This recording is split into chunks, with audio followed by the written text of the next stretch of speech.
Please give a warm welcome to the hosts of Alternate Ending.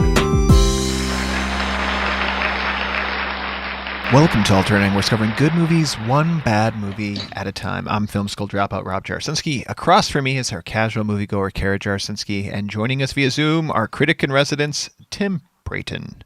It's Halloween, y'all. It is. Yeah, well, getting close. Getting close. Best time of the year. Do you get trick-or-treaters in your kind of area? Like, do people come knock on, like, apartment doors? Like, how does that work when you're a city dweller? I mean, in my particular case, I don't encourage them. I don't have my light on. I don't have anything. So I'm not sure how other city dwellers deal with it. So it's good to know that the sign is light on. Is that like universally known? Yes. Okay. I thought so. Okay. Maybe I'm wrong. That's the sign that you give. Let the little kitties come on over. Everybody knows you have your porch light on. You have your porch light on. Rob didn't do that when he was a kid. He just went this ringing on everybody's doors. Oh, I was unsupervised. I wasn't looking for lights. My parents are foreign. They don't have any knowledge of these types of nuances with American culture. So, yeah, I was just knocking on people's doors. I got full-size candy bars. Did you? Oh, yeah. All right. Speaking of candy bars. Where did you go trick-or-treating that you got full-size candy bars? Just, you know the places to go. In your gated community that you lived in? Speaking of candy bars, we did procure a giant bag of Costco candy bars specifically for Halloween. We did dip into them 2 weeks ago and have just been picking off the ones that we like the best. So for me, that's Twix. Out of this bag, it's Twix, 100 Grand, and Milky Way. I eat all three of those every night, and now the bag is empty of those. And the girls haven't caught on to me doing it, but they see the candy wrappers lying by Carrie's bed, and they always give her a hard time. It's not me. I was highly opposed to this, Tim. So this was a little bit of a marital conflict because what is the fun of Halloween if you're just munching on candy for all of October? You have to wait to get to your sugar coma till post Halloween. So I was like, counterpoint, Carrie, when is it not fun to eat candy? I know, but for the children, you need to build the anticipation. So don't let the children eat, just you two eat. Well, and that's where a compromise came in. So I said, make a very, very fine cut in the corner of the bag and we'll slowly work them out. But Rob's failure to clean up is the kids to clean up your mess has been the problem. So they're aware. Well, we don't even know what kind of Halloween we're going to get. It's certainly the talk of our neighborhood, as I'm sure many others, as how do you safely go about Halloween. Our neighborhood is going to be on the honor system. How kind is our neighbor? Right. So Tim, most of our neighbors are over 50. Over 60, maybe over 70, unknown, but don't have kids, so they don't owe us anything. They don't have to do anything. We only have houses with a few kids in the neighborhood, so some of the families already have offered up to say, like, we're gonna just do some little goodie bags and we're gonna put them out on a table so that the kids can all grab one. And then they can all like not have to be getting their grubby fingers over everything, and proactively did that. And I was like, you know what? There are good people in this world. That is very kind. Just over also, 60. I feel like old people are also in general more enthusiastic about children than middle-aged and young people.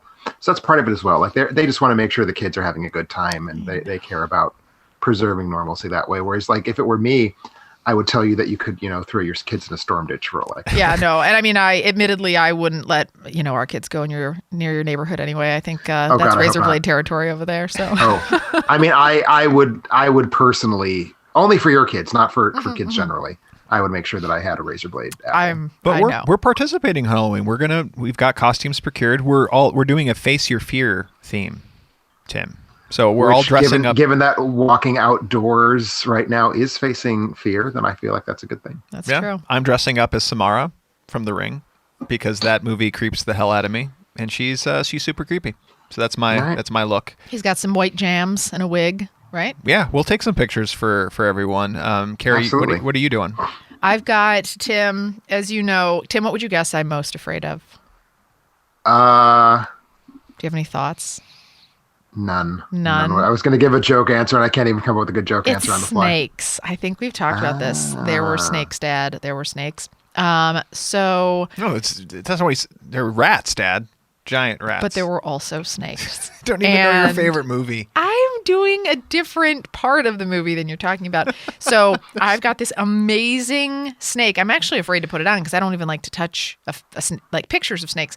But I'm trying to face my fear. The snake wraps around me, comes over. The top of it is actually going to look like it's eating my head, and there's a little generator on it, so it's inflatable, and it's going to be blowing air to keep it inflated whilst I trick or treat.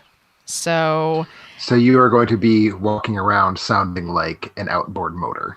Yeah. All night. Yeah, I am. All right. So it's fitting then that we're doing our top 5 jump scares, and as an additional surprise, we're going to have a guest be joining us for the top 5. So we don't want to spoil, but don't say. I'm not going to spoil.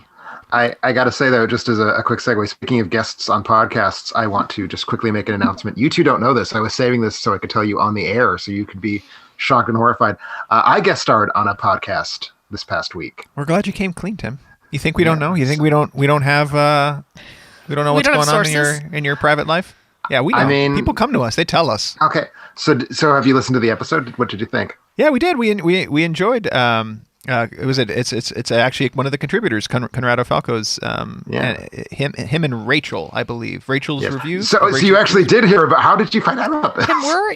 We're connected. We're on social media. If you actually logged into your Twitter account, you would find that you've been tagged in a post where we saw your affair in front of everybody. It's weird for him to be bragging about it right to our faces. Exactly. Tell us about the episode, though.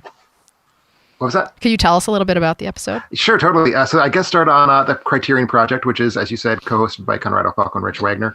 They are looking at films on the Criterion channel in the Criterion collection, and just sort of talking about, does this belong in the Criterion? Does it feel like it's a good fit? Is it important as the Criterion's mission statement, important classic and contemporary films? So we talked about a genre film, a sort of horror adjacent film for Halloween. We looked at The Host by Bong Joon-ho.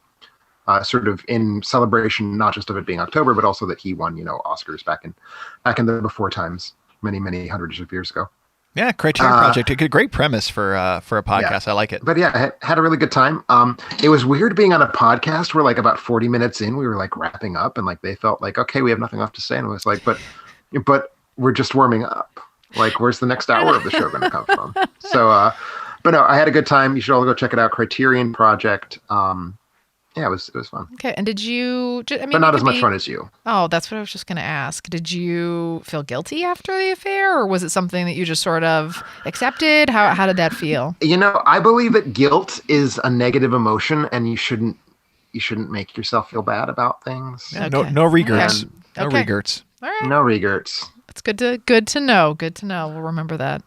And I think it's a way to keep the relationship fresh. That's true. That's true. I had a twinge. Spread your seed around. I had a twinge of jealousy, so that it makes me more excited to see you here today and amp up how I can frustrate you on this episode. So excellent. I'm pleased. I'm very excited. I will do my best. Let's jump into a worth mentioning segment of the movies we've seen since the last episode. Which are the ones we want to talk about most? They could be good movies. They could be terrible. Tim, in between all of your infidelity, have you seen any movies? I've seen plenty of movies, but most of them have been, as has been the case, older movies. And I know we don't love to bring older movies to worth mentioning unless there's something really special. But I have been making a concerted effort to try and see some of the newer stuff. I'm trying to get back into what are the films people are actually talking about. So I'm going to be bringing. I was torn between a Netflix original, Trial of the Chicago 7, that I thought was frankly very terrible, probably going to be nominated for several Oscars, and an indie little movie that I really dug. And we'll talk about this more. It's sort of presence on our site, but I'm going to bring Aaron Moorhead and Justin Benson's Synchronic. Oh, nice! We had a chance. Carrie and I had a chance to sit down with Aaron and Justin. Well, when we get to that, I'd love to share a little bit about that. And certainly, folks should go out and check out the interview. Interesting, really quick on Trials Chicago 7 is I think you're definitely in the minority. Doesn't mean you're not right, but that one's sitting 90+% fresh. It's got a real nice Rotten Tomato. Although so far, not a single one of the comments on our website has disagreed with me or necessarily seem to come from someone who's actually watched the movie. Yeah, so, I think it's such a middling movie that it's only fresh because it's not. I think it's something that you don't go out and watch if you're not going to like it for the most part. So I think people who see it like it, and people who would not like it are just avoiding it because they know better. I think it's kind of what the dynamic is. Carrie, what have you been watching, and what are you bringing to the table? I've been watching lots of movies because Rob, again, keeps getting us signed up for these interviews. So I've been watching those. Let's take a pause there for a moment and think back to just about a month ago. Yep. And someone asking said, Rob, hey, it'd be great if we did lots of interviews, if we did interviews. Yeah. And then I said, all right. And then now I'm getting them. Yeah. And who asked you that, Rob? Was that was that your daughters? That was Carrie. She demanded that we do interviews. I didn't do that. All I said is that would be fun to try to do because I really do like listening to that format just in other podcasts that I listen to. And so I thought that would be fun. And it is fun. I will say I really, really, really enjoy it. But in typical Rob fashion, I meant hey, let's throw one a month. And now we're doing 4 a week. So there's a lot of movies out there. There is a lot of movies, but we've had some really, really nice chats. So we caught Cicada. Again, I won't go through all of these, but you can catch these interviews and some of the recaps of the movies out on the site. But we saw Cicada, which I'm still reeling from and crying from in my soul, which was wonderful. I would check that out. We saw Synchronic that you're talking about. We met with the directors. Yeah. Sure. Don't Look Back. We met with actress. Oh my gosh, Courtney Bell. For Don't Look Back. That's the Final Destination kind of revamp. Love and Monsters. We met with director Michael Matthews, who actually just sent me a direct message tweet. What did he say? I told him that our 6-year-old and 9-year-old also watched the film, and he was a little concerned that maybe 6 was a little too young. So. And what did he say? That's what he said. That you're a terrible parent. Yeah, that's basically what he said. Okay. So that was a fun interview. We watched all of our movies for Movie Club. Which are Nightmare on Elm Street. Movies, yeah. We watched Scariest Movies, so we saw Wreck, Watcher in the Woods, Come to Daddy. We were gonna meet with Mark Webber, Place of No Words. Meeting with him next week. Maybe meeting with him next week. We saw The True Adventures of Wolf Boy, which is a very hair-covered young child, and we met with the director of that as well. And do you think that the adventures are true, or do you think that they are exaggerated for dramatic intent? It's hard to say. I think it's true, much like Pee-wee's Big Adventure is true.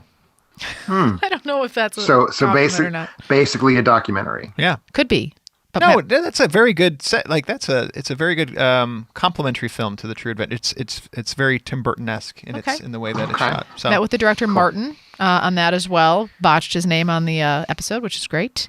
And so I've been seeing a lot of movies. The one that I do want to bring though today, because it's the most exciting thing I've seen, is the newest installation of our Kazakhstani friend Borat. I'm going to bring today the sequel. Yeah, very good. Getting a lot of buzz right now. What about you, Rob? I'm also picking a current movie that just released on HBO Max, Robert Zemeckis' rework of The Witches. Mm-hmm. There's a lot of interesting thoughts on The Witches right now, and I am actually super excited to see the Witches, so I can't wait to hear you tell me how great it is and how much you loved it. So I will get to that in just a moment. Kara, let's start with you then. First is Borat. Borat. There's a longer title to it. Does anybody know it? I've been seeing it referred to as Borat subsequent movie film, but I think it has a longer title than that. Okay, so that's what it is. We all know what it is, but this is the new installation of Borat. So I read something that I thought was interesting, and I sat with it for a moment, and I thought it was true at first, but now I'm realizing it might not be. And that was that Borat hasn't changed, but our country has changed. And I guess how has the country changed? And that's what I'm saying. I read that at first and I'm like, yeah, because it does feel like our country's changed over the course of the last several years or few years. But I guess that's exactly the opposite. I think I'd venture to say that our country hasn't changed. It's just that in the last 4 years, we've given a platform to feel comfortable with sort of their hatred and their beliefs and sort of giving a voice to ignorance. And that's what this film highlights. And so it was a different experience than the first one because everything that he's putting in here is entirely relevant. And it's really a weird trip to just see they're filming what's happening right in front of us right now. and it seems so absurd. So to sort of see that all play out, it's his newest antics, and basic premise is that Borat is bringing his young daughter to offer up as a gift to Michael Penis. And All right. I got to spotlight that's it. the daughter. Maria Bakalova is the actress's name. To be able to hold her own, not crack under what I'm assuming would have been very difficult circumstances, like shooting all of this stuff live and like maintaining your composure and staying in character. She hangs right in there with Sacha Baron Cohen. Absolutely. Cohen. And it's graphic, it's gross, it's bizarre, it's I weird. I didn't maybe like it as much as the first. I think it's because you're expecting it now. I'm used to that brand of humor now, but it's just as good, like just as shocking. Like some of the shocks are just as cringeworthy as the original. Certainly just as cringeworthy. Are there penises? Yes. Yes. Yeah. Okay, good, because this was going to be a deal breaker for me, but I'm pleased to hear that. Yeah, there is, and it's a good one. And I would prefer it be a bad one, but I'll take a good one. Well, that's what I mean by it. That's what I mean. There's some bad ones too. I'm always shocked by the apathy of strangers. So I'm just going to tell you one thing, one little spoiler, mini spoiler, but it's horrifying to me. So he walks in to get a cake decorated, and he basically has the cake decorated with anti-Semitic slurs, and the lady's just like, "Great, should I put some smiley faces on here too?" And it's just like. No. He says to put. He has to put a smiley face, but then she puts like 100 smiley faces over this cake that she's just decorated with a horrifying. To be fair, this is you though. No, this would absolutely be you. You wouldn't push back on someone. If somebody, you'd be too worried to hurt the person in front of you's feelings. But these people aren't even reacting. They're just like, "Yep, sounds good." I really good. would love to put you in the position that you think I would write anti-Semitic slurs on a cake. I don't know. Oh, God. I have done it just for fun, so I feel like I'm worst. I know what you're saying, Rob. Yeah, I know what you're saying. I think you're too worried in the moment to hurt the racist person's feelings that you wouldn't. I don't know. I worry that I am that person, so I appreciate that you are bringing that to light, that might be me. I hope that if I was in this situation that I would have the courage to run out of frosting and go back to the room and never come back. Like that's what I would do. That would be my hope. Okay. So that feels like about the amount of confrontation I think I would expect. Hope for really. So yeah, if you're gonna go out, you have to go out there and catch this. You have to go out there and see it.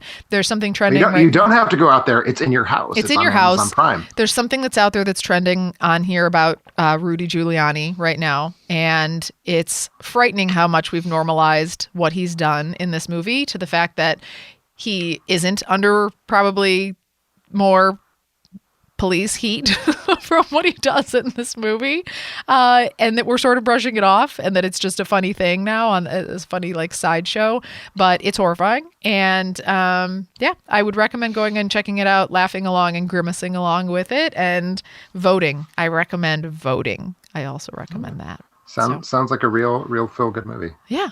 Enjoy. Excellent. All right. What about you, Tim? What are you bringing? Oh, you said tell us about Synchronic. So yeah, I'm bringing Synchronic, the fourth film by Benson and Moorhead, who, as with all of their films, this is very much like sci-fi mixed with other genres, all sort of packed into a story about like a character relationship. In this particular case, the characters are Steve, played by Anthony Mackie, and Dennis, played by Jamie Dornan, who are paramedics in New Orleans, who are investigating a kind of weird string of inexplicable, like very inexplicable deaths, including spontaneous human combustion. One person has been bit by a snake that doesn't exist in this area. And for whatever reason, all of these very strange, inexplicable accidents and deaths seem to trace back to the use of this new designer drug, like this technically legal but very clearly untested party drug that's hit the streets called Synchronic. And it's got a bit of horror to it. Like initially we see the effects of Synchronic, and like it's this very strange, like perceptual shifting, like environments seem to grow up out of nowhere. People seem to move through walls. This all happens in the first scene. So there's this kind of very interesting, surreal horror vibe that gives way to more of a police procedural as these two paramedics are just trying to like figure out what's going on. But while that's going on, it still has like this very heavy like beautifully colored cinematography that's kind of keeping the horror vibe alive. And then a little bit before the halfway point, we find out exactly what Synchronic is doing, and all of a sudden, and I say all of a sudden, but it's actually very natural how it happens, it becomes a sci-fi film. And it becomes, and I think I can say this without giving away too much because the trailer gave this away, it becomes a time travel film. And it basically involves Anthony Mackie sort of like hopscotching around time, trying to figure out what the hell's going on. But it's always still kind of mostly about the relationship between these two men. Steve, Anthony Mackie's character, is single and middle-aged. Dennis is married with a kid and middle-aged. And it's kind of clear they both want each other's lives, like they're friends, but they both feel like they got the wrong end of what's going on. So it's this really lovely character story, sort of with all this sci-fi genre stuff happening around it. And I really, really enjoyed it. I like all of their films. I think they're good, interesting filmmakers. This is intriguing to me because it's kind of their first film that didn't feel like it was really a mind fuck, you know? Like it has a plot, it moves through the plot in order, and then it's done. It doesn't do anything like twist. It doesn't do anything to make me reconsider what I've already seen. So it's like a nice, simple, like a good entry film, I'd say. Like if you haven't seen any of their films, this feels like a really, really good one to start with. Just in that it does not ask more of you than that you just follow along and sort of experience the movie with Steve, and he'll sort of explain to you what's going on. So I like that about it. I prefer a couple of their other movies that have a little bit more like sort of wow factor. But this has its own amount of wow, and it's also really cool to see these super, super low budget films that are using like pretty extensive visual effects very well. I'm still very partial to Spring. I know Spring's their best film. Oh, good. Okay, I wasn't sure if you felt the same. I know a lot of people are on the Endless bandwagon there, but I'm very partial to Spring. Yeah, no, Spring is definitely my favorite of theirs. All right, Rob, what do you have? And I'm bringing to the table, just released The Witches. The girls and I do a pizza movie night every Friday, so we were looking for some new content to throw on the television. So we thought, why not go with one of my childhood favorites? I'm a big fan of the 1991, I think, The Witches. 90 or 91, yeah. Yeah, with Angelica Houston. In this case, it's a remake by Robert Zemeckis and Anne Hathaway taking over the reins for Angelica. Like, all the pieces are there. All the building blocks are there for a good movie. Octavia Spencer as the grandmother. The story really centers more around her character. And then a voiceover by Chris Rock as well, too. Stanley Tucci makes an appearance. It's basically a lift and shift of the plot, minus they lift and shift it to the Deep South during kind of just right after right in the late 60s South. I want to say.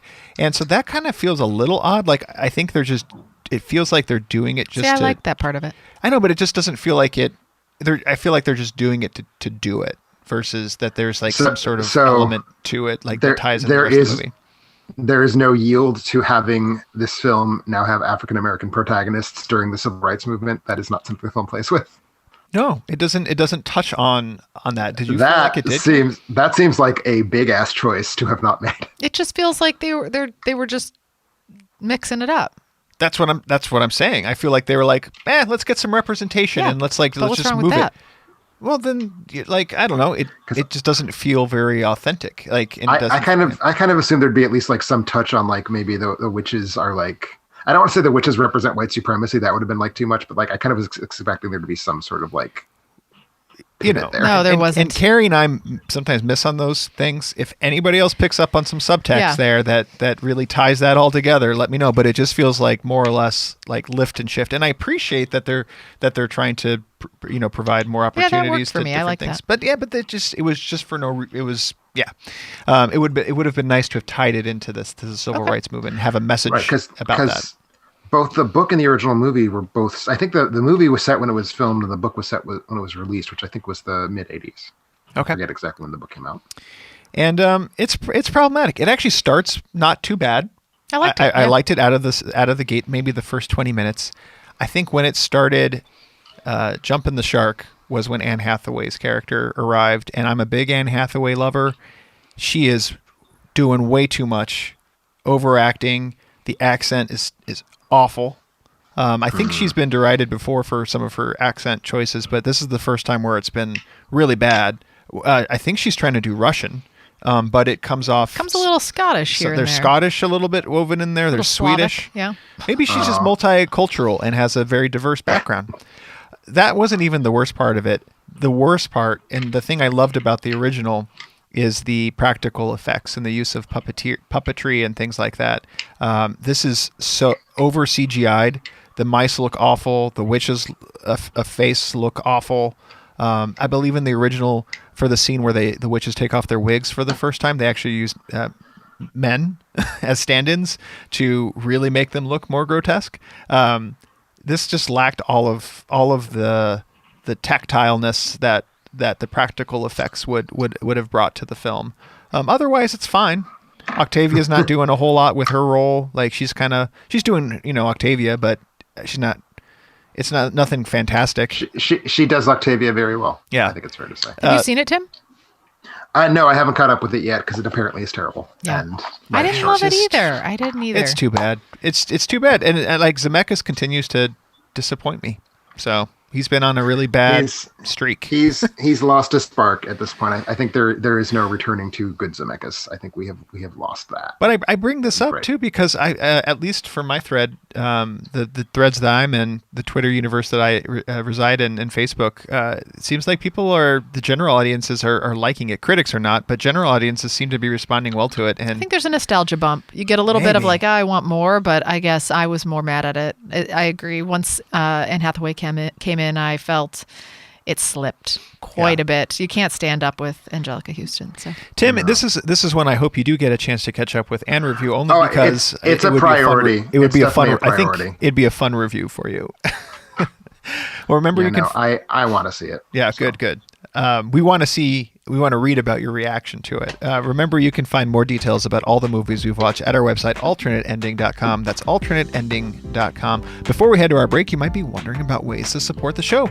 Get early access and exclusive content, make us watch a movie, pick your own episode topic, and more from our Patreon site. When I say more, I mean things like Movie Club. What? Like Movie Club, Care. I know. Yeah, we all sat down, watched A Nightmare on Elm Street Part 2, Freddy's Revenge, and then chatted about it with our Patreons. I had so much fun doing that.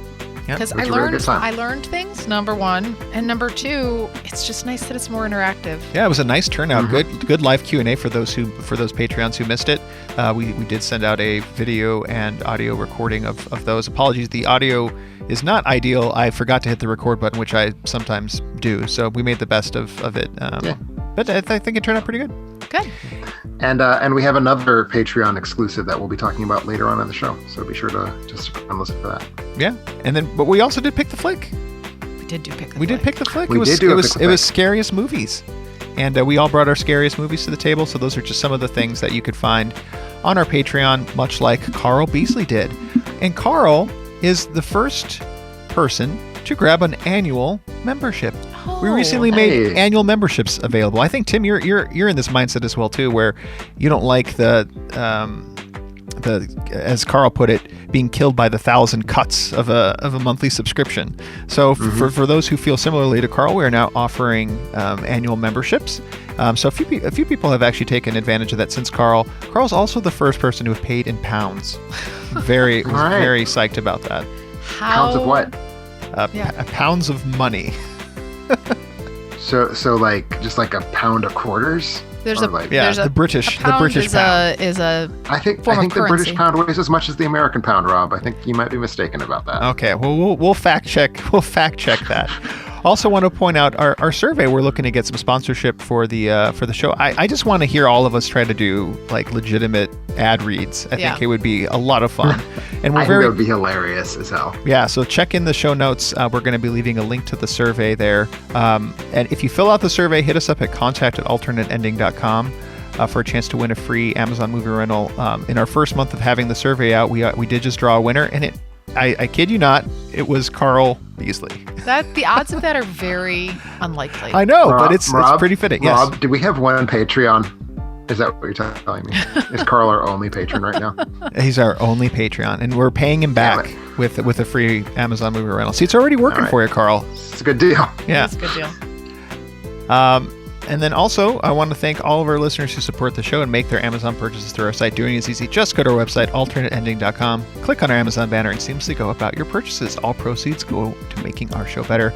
Had a ton of groceries. Someone's stocking up. I won't go one by one Just give through all us of the them. weirdest grocery. All right, we had there. some veggies. No, I said weird. I know. Eggs. Veggies aren't weird. Parmesan. Okay. Oh, it's tough to go Eggs quick. are kind of weird. Yeah. Eggs are kind of weird. I agree with this because, you think about it, it's kind of like cutting open a woman and eating a fetus out of her. Oh, don't put that in my It's mind. like I do my think only about that. I protein do think about source. that, Tim. My mom said that's not what it And was. some chicken items. We had the M&M's, peanut butter, All right, don't read all chocolate the- candy don't bar. read all I'm skipping around. Okay. Some skinny pop popcorn.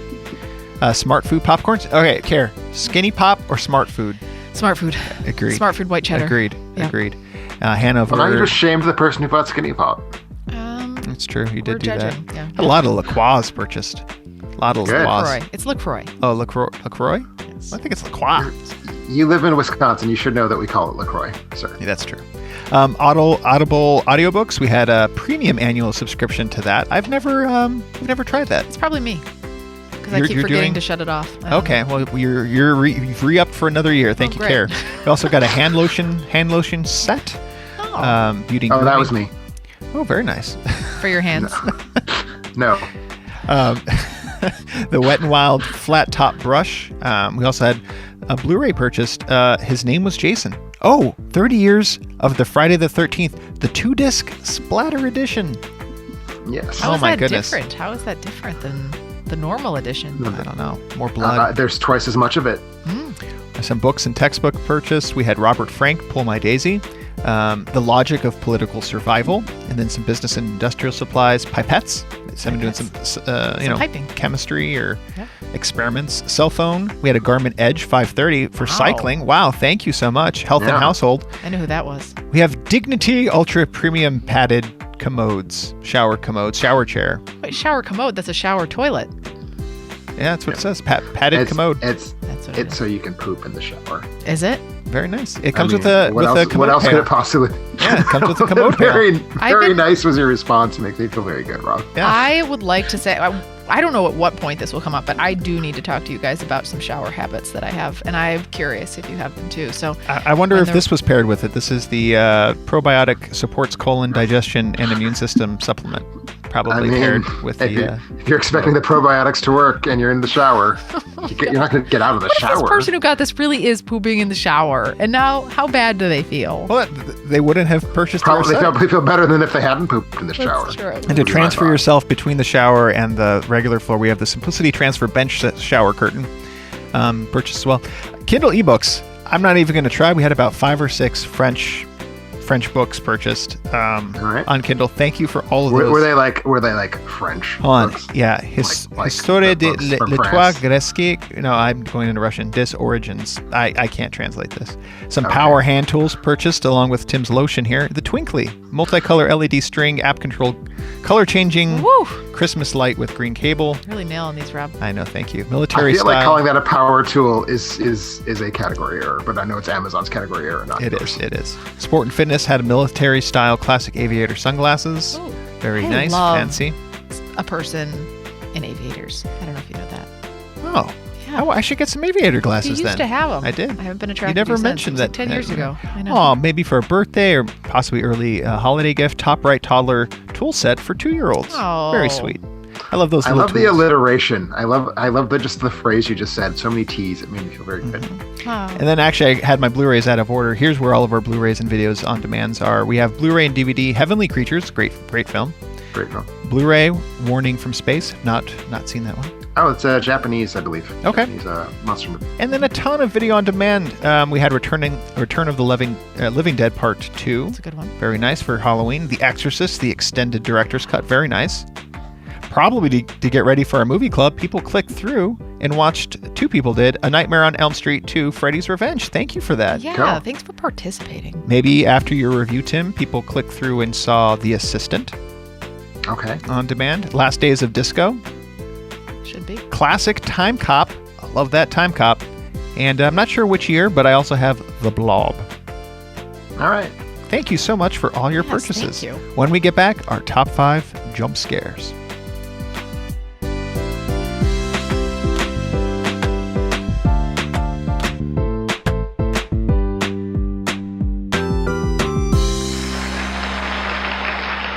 And Welcome back to Alternating. We're talking about our top 5 jump scares, but we've added an additional member to the team here. He's the co-host of the horror podcast Attack of the Queer Wolf, and you'll find his work on popcorn culture at jiffypopculture.blogspot.com, as well as alternateending.com, our longtime contributor and now first official member of the staff / filmer connoisseur, Brennan Klein. Hey, Brennan, how you doing?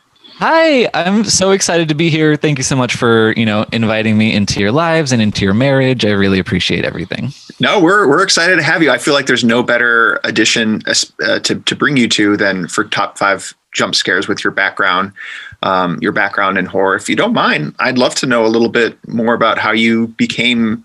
I guess is it more slasher film, or are you horror in general, or what's your bag?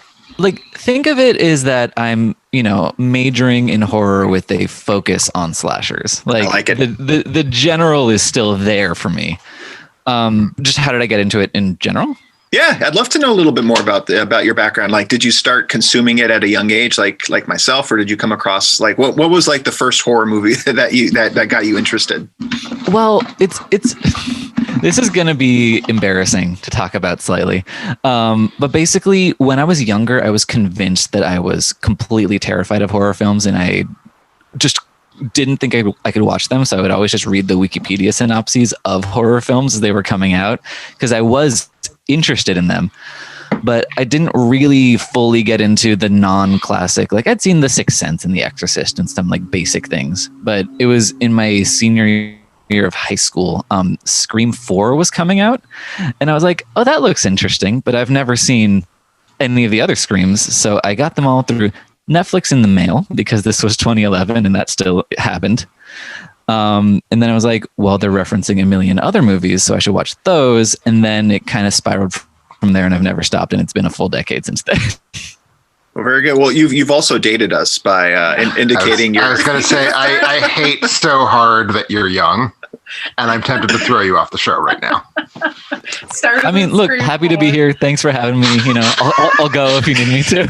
Well, we've always prided ourselves on having a diverse set of voices. So the fact that we actually have an official millennial, not just someone. Where are millennials? We were like we ride. We are.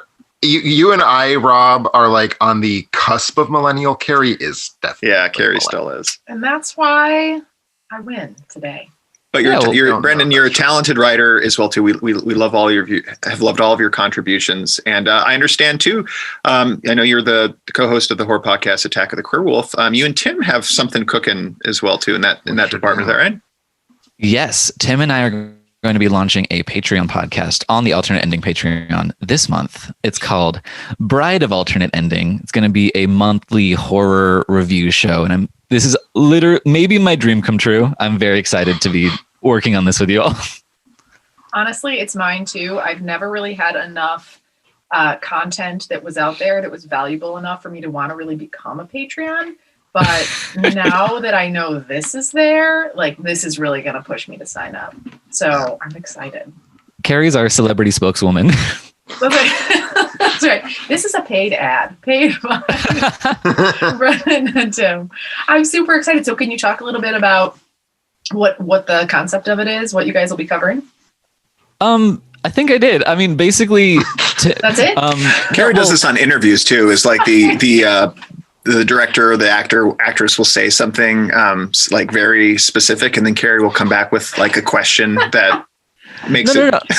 No, Carrie's question was relevant, but Tim and I in our discussions on this show very consciously made it like a non-structured, we have a movie we're going to talk about, and we're going to kind of pick a movie on a different theme each month, most likely, but it's really just going to be discussion based, like us just, digging into a movie and seeing where that conversation takes us. And perfect timing, it being, Halloween season, horror season as well too, to be launching this. So we're really excited. I'm a big horror fan as well too, which is why also we're doing our top 5 jump scares. So Brennan, I figured we'd have you on. You could do the honors, bring your top 5 list, which was painful to me. I mentioned this on the site as well too. Is I rely on a few key folks to help build my list. You do. You held your list back on the side, so I had very little to go off of. So my list may not be as top notch, top tier as it normally is. Look, But I don't want you to misrepresent me. Like mine, I was like, oh, should I bring something like cool and unexpected and like deep cut horror? And I was like, no, mine it's the same shit as like everybody else, pretty much. Like the good stuff is the good stuff. So, with that in mind, what does, in your opinion, what makes a jump scare and what makes a good jump scare? Okay, well, what I kind of parsed out here is that there's kind of different flavors of jump scare. Like there are definitely jump scares that you can anticipate. The Conjuring universe is built out of those where that something terrible is going to happen, but you don't know what exactly and you don't know when. But the ones that I picked are the ones that are generally like actually unexpected and make you leap out of your seat because they come out of somewhere that you were led to believe that this wasn't going to happen. I feel those are the ones that get my BPM, my heart rate going more. So I have those peppered in with my picks. How about you, Carrie? What's a jump scare? What makes a great jump scare for you? The exact same thing as Brennan said. I'm like, you know what? The Conjuring movies, the Insidious movies, all of those, I'm expecting to be scared and I'm expecting something to jump out the entire movie, like all the time. So that was interesting for me too, is like, while I definitely still jump in those, like the Conjuring scene when there's like that guy that comes out from behind that guy that's sitting there at the Just table. Just two guys at the table. It's horrifying, but I was like, oh, it's coming. Like the music's coming. I know it's coming. So that part sort of ruled that out for me. That would be Patrick Wilson, I believe, in the demon. That's what I said. And I don't know, even, for me, it's like, I really dig back into what are some of those ones that when I was a purist, like before I knew about jump scares, before I knew about the techniques that people use in movies, like what were those pure movies that really just made me wet my pants? Like that I just was so genuinely afraid and that have genuinely stuck with me. Like that I didn't have to like look through a bunch of lists of jump scares. It's like, no, these are the ones that have stuck with me through the years. And those are the ones that made my list. All right, Tim, what about you? Well, for me, it's basically the same as what everybody else has said. And I do want to just quickly, since we were talking about the Conjuring universe, one of the things I do love that they've started doing with the later Conjuring films is they know that we know how their jump scares work, so they've started like playing with it. And I think the Maligned Nun, which is a film that I got a kick out of, does a lot of, it sets up the jump scare and you expect it's going to come from the left and instead it comes from the right, which is weirdly effective. But yeah, no, I'm basically in the same boat. Like, I don't know that it's important to me that I was personally scared by it because, like, I think a lot of times, so for me, a jump scare is something that I don't always think is a good thing in a horror film because I think it's kind of a cheap trick. So the ones that I've picked aren't necessarily the ones that are scariest to me. They're the ones that are sort of the most, I don't want to say narratively consequential. They're doing something that the film, like, they're doing more than just trying to scare me, basically. Like they're doing something that is actually like getting me involved in the film in a slightly different way. And hopefully that will make more sense once we actually start talking about them. Well, what's interesting about what you're saying, Tim, and it plays in mine, is it doesn't have to necessarily be a horror movie then, right? Like I feel there are some fantastic jump scares. One that narrowly missed my list, and I'll just bring it here, is Whiplash. When I saw Whiplash for the first time, that the car crash and the car crash scenes in general, where they come out of like a rear, like a side window, those always just make me jump out of my pants. To me, the end of No Country for Old Men, when we see the car driving and we're like, oh, a car is going to come and hit him from the side that we can see, and it comes from behind the camera. To me, I didn't put that on my list, but now I kind of wonder if I should, because that's like that got me good when that happened. Mm-hmm. And I seriously considered. Well, I don't want to steal anyone, so maybe I'll just mention it later. We do that all the time, Brennan. Or it's no. fine. That's what we do. Okay. Okay. I seriously considered putting the parrot from Citizen Kane on this list. There's a walking parrot in the middle of a scene between a cut, and that freaked me out the first time I watched that movie, for sure. I like that might take somebody's off somebody's list, though. I mean, if I'd thought of that, I might have put it on. I just literally hadn't thought of it. I love that one in particular because like it's doing something really specific in the narrative, and then I'll shut up about that. They have had a fight, and the movie stops after they have a fight and goes back to the present time frame. Then they need to get us very quickly back in the emotional state of they had a fight, everything's bad, everything's upsetting. So I think they basically, Wells puts the parrot in just to very quickly like get the audience sort of freaked out to get back into that headspace. So that's, again, a very functional jump scare. So on that, I have two that are not traditionally thought of as horror films. I also picked ones that I ranked them higher if they came to mind first. Versus revisiting. I did do some revisiting and just caught some scenes. And there was one that I caught that really scared the crap out of me. Even though I knew it was coming, it still got me. So I weighted that quite a bit. As far as what a jump scare is, yeah, it's the unexpected for me. But there can be a few ways to go about that. It can be a long buildup, fast cuts, certainly. So yeah, I just feel like the technique is really interesting. Carrie, you came across a site, right? Oh yeah. Did you were gonna jot that down? It's called Where's the Jump. Where'sthejump.com. Got to plug it a little bit because it's kind of neat. They count the number of jump scares and then they also rank them. And interestingly enough, any guesses as to what the number one jump scare count is in a film, at least according to that site? Mary Poppins. It's a sequel. I'll tell you that. No, I was going to say, I would imagine it's a slasher sequel, no less, but maybe I'm wrong about that. Now, interestingly enough, it is Haunting of Connecticut Part 2 or whatever, something Georgia. A Haunting in Connecticut Part 2, Ghosts of Georgia. Ghosts of Georgia, yes. Apparently that has the most jump scares, according to the site. Also the most states in one title. Number one. Yes, lots of states. So it's a Haunting of Connecticut in Georgia, yes.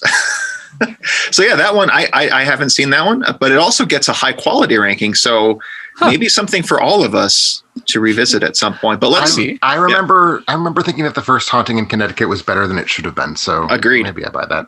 Yeah. Yeah. I thought it was scary too. So let's jump into our top five. Brennan, do you want to kick us off with your number 5? Sure. My number 5 is actually totally relevant to your background, Rob. It is in Jaws. When they're searching the sunken ship, Ben Gardner's head comes floating right out of there.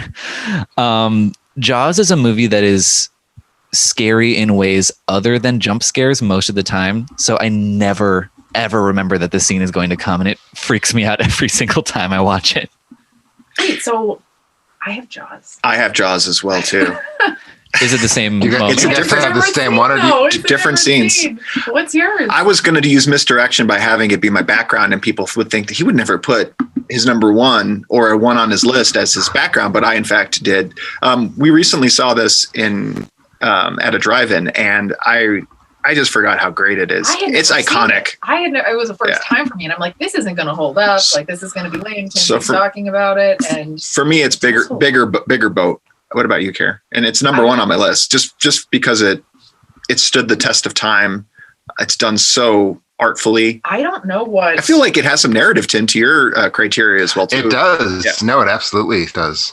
What is the bigger boat? The one for me is the scene where Brody is sitting down. He's like sitting down and he's finagling with something with the doing this in the background for those catching it on the YouTube. That's the scene right there. I don't just have this up for that's it for no reason. So then he turns, but when he turns like he is in your little picture that he is right now, that's when you don't even see it coming, and all of a sudden this just giant shark ends up just like lurching out of the water. You don't see it coming. You don't know it's coming, and your stomach just jumps. Like you physically jump yourself because it feels like it's coming right at you, and it's gonna eat your face off. So I agree, and that's the bigger boat scene. That's he walks backwards with his jaw agape. Yeah. And turns to the captain and says, "We're going to need a bigger boat." Yeah. No, so that's why it's called Jaws.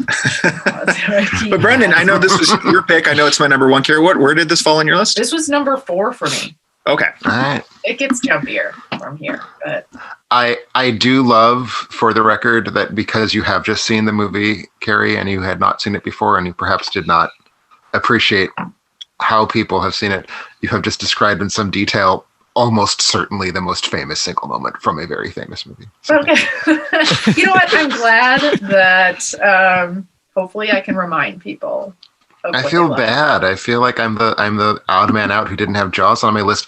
I thought of the bigger boat scene. I did not think of the Ben Gardner thing, and I actually might have put that one because that one definitely got me to flip my shit out when I saw it the first time.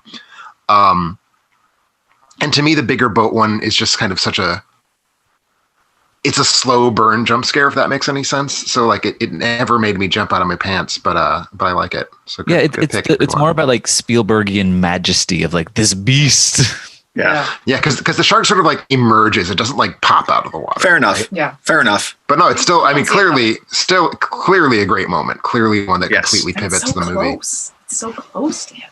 Ugh. See, Brennan, I didn't need your list in order to line up with you a little bit. I got the order off, but hey, pretty good. Let's see if we have more. All right, Carrie, what about you? Number 5. Okay.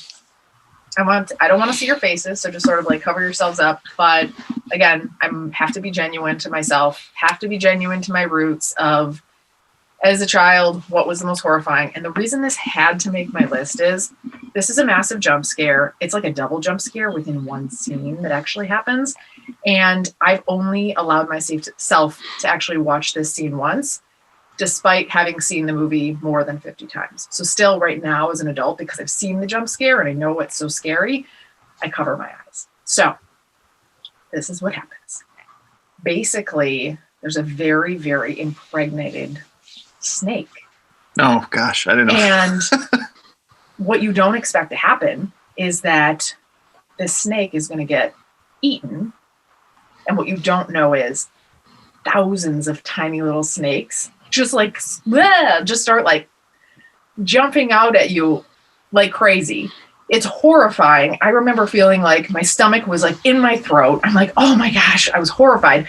And then just when my heart was still racing from this moment, then they take the lid off of this little container and there's eyeballs. You're not expecting it. You'll never expect that there's monkey eyeballs just sitting there floating in this container. Well, we don't know that they're monkey eyeballs. They're just the eyeballs of some animal. There's a monkey brain. Correct. It is a monkey brain. But I'm assuming that it's the monkey eyeballs as well. I think the monkey eyeballs are still intact with the face of the monkey for the dessert piece. Yes, that is correct. So am I wrong, or are we talking about Indiana Jones and the Temple of Doom? Because I was not following that first half of that. Oh yeah, no, this is definitely Temple of Doom. Yes, Carrie? Okay. Yeah. Yes, this is Indiana Jones and the Temple of Doom. Perfect. The snake thing, I was lost. I was like, this could be anywhere from Snakes on a Plane to Anaconda 3. I don't know where we are. My dad, for the first 10 years of my life, was like, close your eyes, Carrie, close your eyes. Don't watch it. It's going to scare you. And I was just like, oh, okay, I can't. And then I always did. I always listened. It would come to the scene. I would always close my eyes. And then one time I was like, could it really be that bad? And even though I knew it was coming and I knew something bad was coming, it came out and I was just like, ah! It was horrifying. So this is my number 5, Indiana Jones and the Temple of Doom and the scary snake eyeball scene. All right. I mean, you always find a way to work in the Joneses. I rarely use Temple jumped, of Doom. but you jumped. I absolutely out? Jumped. Okay. And this was my face. I'm going to show you what my face was like. It was like this. Okay. Like just see, This reminds me of our recent Patreon exclusive podcast on the scariest movies, where I think to you, Carrie, gory, gross out is scary, and to me, gross is just kind of gross. Gross this is is a gross gross. scene to me. This is you didn't jump. It is gross, and I'm also particularly afraid of snakes. It's unnecessarily and profoundly gross. I agree. I completely agree with this. So yeah. All right, Tim, I'm excited. What are you bringing to the table? 5? I am bringing to the table the 2005 British film The Descent. Oh, sure. Which is a movie about a group of women who go on a caving adventure, and initially at the start, we already have a sense that there's some things are going amiss and horrible, and there's already one really great jump scare. I was actually between 2 jump scares for the slot, in fact, where the main character is having a dream of the time that her husband and child died in a car accident, and during the dream, it appears that she herself has something car accident at her. It's kind of hard to describe, but that definitely got me. But the one I'm including is they've gone into a cave, including this woman who's had this kind of horrible trauma, and part of the trip is to help her get over her trauma. and we get what is to me one of the most reliable, like, oh shit, what's going to happen triggers in contemporary cinema, at least for me, which is the night vision scene. So they're in this cave. Things have gone wrong. They're trying to get out of this cave. On go the night vision goggles, or on goes the night vision mode on the camera. And they discover that they're basically in a room full of like what appear to be bones. And as the night vision person is like looking around trying to figure out what's going on, they're panning from each of these women to the next, and they pan to one of them, and there's a humanoid figure standing behind her. And there's like a 1 second beat, and then the humanoid figure like lunges at her. And I said that I wasn't going to have any of these here just because they scared me, and it's not, because it does change the plot. It has been a caving misadventure. Now it is a fighting golems in the cave adventure. But that moment when I was in the theater, I don't like audibly react to movies ever, not horror movies. I very remember the noise I made when I saw this happen in the theater in 2006 when I was playing in the United States. And that noise was something like, which for me is a very profound response to have to a horror film. Was it with that kind of enthusiasm too? Yes. Okay. Yes. It was very much a like, I just smelled a diaper sort of noise. But like to me, that was very much like, oh my God, I just freaked out so hard that I don't know what to do with myself. Because again, I don't vocalize during horror films. So like, do you guys, Brennan, Rob, do you guys vocalize? Yes. What's your scream? What do you do? Rob, go first, because I have something to add. Oh no, there's screams, and oftentimes it's turning a turn away as well too, covering of the eyes. But no, I jump and I jump out of my seat. But do you let out sound? Yeah. Well, let's hear it. What is it? I mean, yeah. something. It'll be something along the lines of that. It kind of is. Now that you do that, I'm like, oh yeah. It's a quick burst. It is a quick burst. Yeah. Yeah, and for me, like, I'm like Tim, I'm pretty inured against like horror films. Like, I still, find them shocking or disgusting or gross or whatever they're doing, but I don't physically react. But Tim, this scene is my number one on my list. I feel good about that, and also sorry that I took your number one. No, that's okay. It's such a great scene. It's the thing of the camera panning back and forth. The lighting situation is constantly changing between like light and dark and night vision, and it's this you're really thrown into this kind of whirlpool of visuals, and then all of a sudden it holds still on that like horrifying image, and you're like, well, fuck. I can curse on the show, right? Yeah, you do that. Of yeah, course. You're good. Good God. Oh yeah, I forgot that. Just Tim's whole thing. But yes, so I believe this scene also like created a noise for me. I was watching this in my bed at like in my apartment, and so I almost fell right off the back of my bed, and I think I went like bah, and that does not happen to me very often. And also, like Tim said, that is the moment that the film plunges its heroines into boiling water. Like it's a swift, sudden change in what the movie's about, and into this like high octane, adrenaline fueled like remainder of the movie. Because there's been no indication at all that there's going to be any threat other than, I think one of them has broken her ankle at this point, and like that's the threat, is like, how are they going to get out of this cave?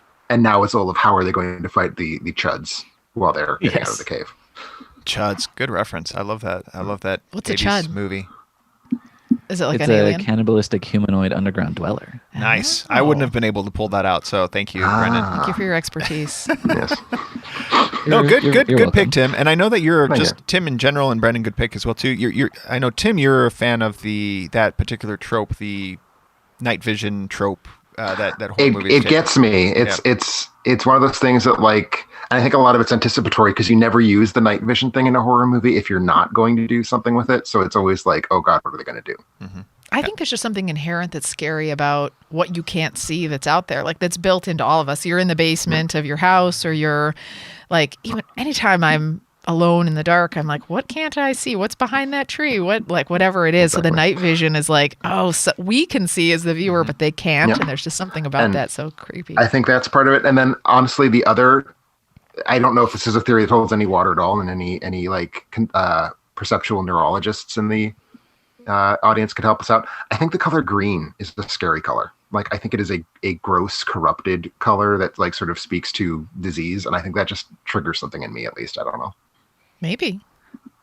And I think no, go ahead.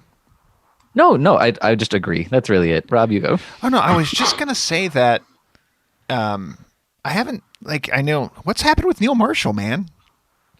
Neil Marshall has strayed from the path of God's light. It's just too bad. I love this movie. I think this is a great I love movie. this movie. I love Dog Soldiers. I like his post-apocalyptic film. I think it's called Doomsday. Mm-hmm. And then he stopped making movies whose titles began with the letter D, and they just went straight to hell.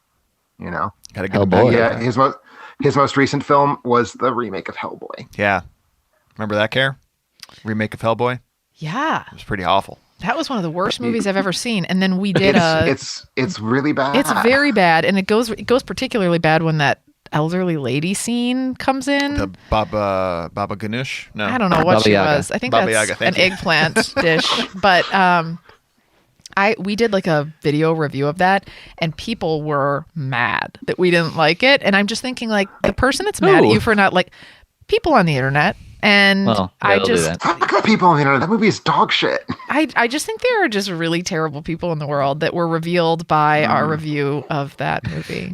So, and anyway. I the reason it didn't make my list is I have trouble remembering scenes from that film. I think I just need to revisit it. I also did not rewatch the scenes, just the little clips and things. But I bet upon a rewatch that might move it up the list quite a bit. But good pick. So for the record, Neil Marshall has a witch burn, like a movie about the witch hunts that is supposed to be coming out like this month. So I think being bridled with too much budget, like he needs to be reined in maybe a little bit on the budget side, and then maybe that'll force some creativity. So we'll see if that helps him out, because Hellboy was a disaster. Hellboy's awful. Brennan, were you going to say something? I was not. Oh, sorry. Good read, Carrie. Good read. I'm getting nervous because I feel like Rob keeps talking, and I'm like, I think we say so. Just do a finger if Rob's talking over you. Sure. No, I'm good. I did not see Hellboy because I looked at the trailer and I was like, you know what? I'm probably good on that one. It's very bad. That's a wise choice. But Rob, we are probably overdue to get to your number 5. Yeah, my number 5 is a movie that I'm sure everyone on this podcast has seen, and certainly I think the majority of people listening. It has quite a few jump scares in it. It has a gross out jump scare as well. It's by recent horror master Ari Aster, and I'm talking about 2018's Hereditary. The particular scene though that I'm going to pick out is not the head scene, although that did That's not a jump catch scare me. Though, is it? It's a gross out jump. I would put it in the same vein as your snake situation. That's much scarier. Okay. Yeah.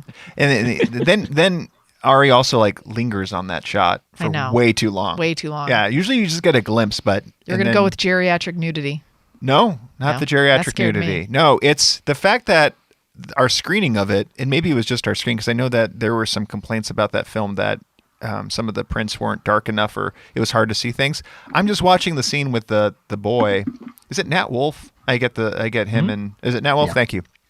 And it's kind of a wider shot, and I just start hearing people getting nervous and freaking out, and I'm like, what's the big deal? He's just in the room. There's nothing. And then out of the corner of my eye, I see Toni Collette, and it's just so shocking to me because I had not seen her before, and she blended in so well with the background that it made me crap my pants right there in the theater. You did actually. Yeah. I remember that you did some cleanup. Well, because I started looking. I looked at all of the people watching with me, and I noticed people seeing something. I'm like, wait, what am I missing? And then all of a sudden, it dawned on me what it was. So probably more for personal reasons. Again, that's why it's my number 5. It's I don't think it's a great jump scare, but for me, it really stood out in the situation that I watched it in. I think knowing that she's there going forward, it's not going to create the same effect. I don't even know if it was intended to be it. I bet it was. I bet it was to be like a Where's Waldo kind of situation. Spooky. Yeah. Where's Waldo. I think the thing that makes it the jump scare is the internal editing of your brain. But it's an effective scare regardless. Yeah. Thank you, Brennan. See, you needed him on here for affirmation. I was going to be like, I didn't think it was that scary. So it's good that you're here. All right, moving on to Brennan's number 4. All right. Oh, okay. My number 4 is from a franchise that has been mentioned a lot, at least in the comments of below the podcast post, but a movie that has not been mentioned. Interesting. Texas Chainsaw Massacre 2. There is a scene where Caroline Williams as Stretch is being menaced by Bill Moseley as this freaked out Vietnam veteran chop top with a metal plate in his head. And he is so clearly beyond the pale deranged that you're just waiting for him to lunge at her or do something beyond just kind of chattering and gibbering and being disgusting at her. But there's a point where he kind of draws her attention to the record vault. And so she goes to turn the lights on, and the second she does, Leatherface comes screaming out of the record vault, bearing a chainsaw. It is a very effective jump scare. It really, that's one of the few that does also just make me jump. Just what I put on this list were things that kind of viscerally excite that heart pounding factor to me. I didn't approach it with the art that Tim did, and this is one that does that for me. Interesting. Yeah, I like the ones where when you say it visceral, I think of what are the ones where I actually feel my stomach move? Do you ever get that where that pit of your stomach and you kind of feel like it actually, your intestines feel like they're shifting? Yeah. And that's when I think visceral, where I feel a little ooh, afterwards too, even after the scare is over. I used to like it a lot more. I used to like getting scared a lot more than I do now. You've gotten very weak. It's like in your roller old coasters. age. I used to love roller coasters. Just with age, I can't do them as much. It's not that I'm scared of a roller coaster. I just my heart can't take it anymore. Yeah, physiologically. Yeah. I mean, Brennan, I know that you're a small child compared to the rest of us, so this is not something you would appreciate. But yeah, your body definitely starts to get worn out, and you can't do horror movies anymore. I'm a little worried about that. Again, as a millennial, I haven't experienced that yet, but I should point. I meant to mention this before we even started because I know we don't talk about TV on this podcast, but I should point out that if I had to have chosen what's the thing that in my life has the most consistent scares and most consistent best jump scares, I have to point out Mike Flanagan with The Haunting of Hill House, and then now we're starting The Haunting of Bly Manor. Whatever he does, he just has my number. So the biggest scare I've ever had was in The Haunting of Hill House, where I swear to you, I threw out something in my back, something in my neck. Yeah, agree. With that car scene. Yeah. There's a car scene. Don't ruin it. Don't ruin it. No. Don't ruin it. But Brennan, I still haven't seen this, so don't. I won't tell you. You won't know. That doesn't tell you anything. Yes, it does. No, yes, it does. Okay, but I'm just going to ask Brennan narrow if it down he's to seen episode 8. Okay, Brennan, have you seen episode 8 of that? I actually didn't watch Hill House. I like movies because I can watch them in a day and then not think about them again if I don't want to. This feels like a movie. You should just binge it. Just binge it. I know. I have to bring it up only because, again, I screamed. It was mentioned in the comments as well, too. It is the biggest jump scare I've ever audibly screamed. I audibly jumped back, and then I had to start going to the chiropractor because I threw something in my neck out because I threw my leg over my head and wrapped it around myself, and I'm not very flexible. I really hope you're doing a very elegant segue to a Mike Flanagan film. I am. Okay, great. I am. Then this works. This is where I'm going to come to my number 3, written and directed by Mike Flanagan, and this is What Lies Beneath. It's not at all Mike Flanagan.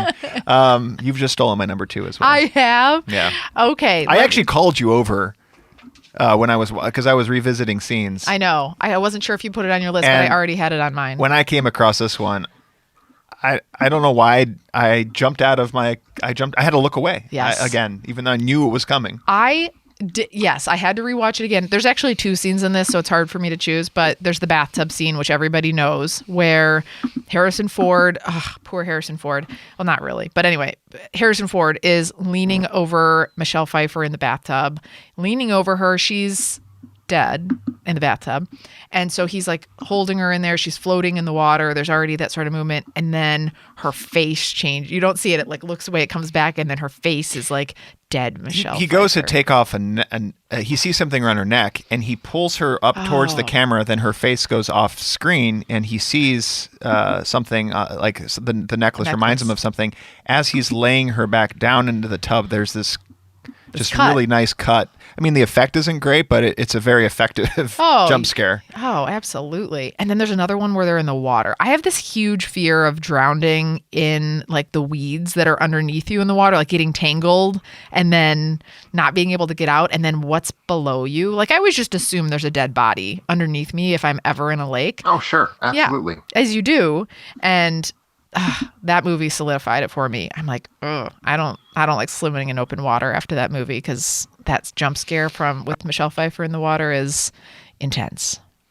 So only you care could find a way to get Harrison Ford on at least twice. Who knows? You have other picks left. I do. I was gonna say for we still haven't heard what she's picked from Last Crusade, which I'm assuming is her number one.